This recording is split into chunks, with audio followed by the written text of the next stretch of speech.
মাত্র ৮ দিনেই প্রাণ হারিয়েছেন ১০,০০০-এরও বেশি মানুষ। না, কোনো যুদ্ধ নয়, কোনো মহামারীও নয়। ইউরোপ জুড়ে বয়ে যাওয়া এক ভয়াবহ তাপপ্রবাহই কেড়ে নিয়েছে এতগুলো প্রাণ।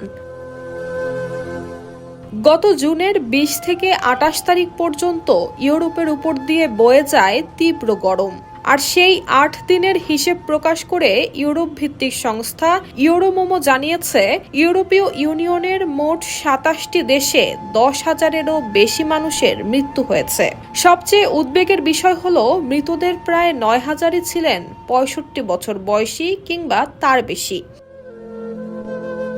জানা গেছে, অধিকাংশ মানুষের মৃত্যু হয়েছে হিটস্ট্রোক এবং অতিরিক্ত গরমের কারণে হৃদযন্ত্র আর শ্বাসতন্ত্রের কার্যক্রম বন্ধ হয়ে যাওয়ায়।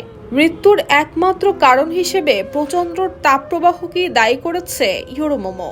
বছরের এই সময় এত অল্প সময়ে এত মানুষের মৃত্যু মোটেও স্বাভাবিক নয়। যদিও কোন দেশে কতজন মারা গেছেন সেই বিস্তারিত প্রকাশ করা হয়নি, তবে প্রতিবেদন বলছে সবচেয়ে ক্ষতিগ্রস্ত দেশগুলোর মধ্যে রয়েছে ফ্রান্স এবং বেলজিয়াম।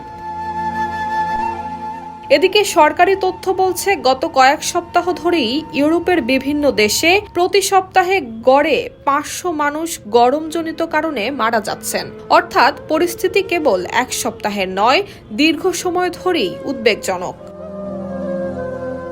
ইউরোপীয় বিভিন্ন সংস্থার তথ্য বলছে, এক সপ্তাহে সর্বোচ্চ মৃত্যুর রেকর্ড হয়েছে করোনা মহামারীর সময়। ২০২০ সালের মে-জুন মাসে মহামারীর চূড়ান্ত সময়ে এক সপ্তাহে ১,৬৫০ জনের অধিক মৃত্যু দেখেছিল ইউরোপ। ইউরোপের বিজ্ঞানীরা বলছেন, জুনের এই তাপপ্রবাহে মানুষ ঘটিত কারণে জলবায়ু পরিবর্তন দায়ী এবং সামনের বছরগুলোতে বারবার এমন তাপপ্রবাহ ফিরে আসার আশঙ্কা রয়েছে।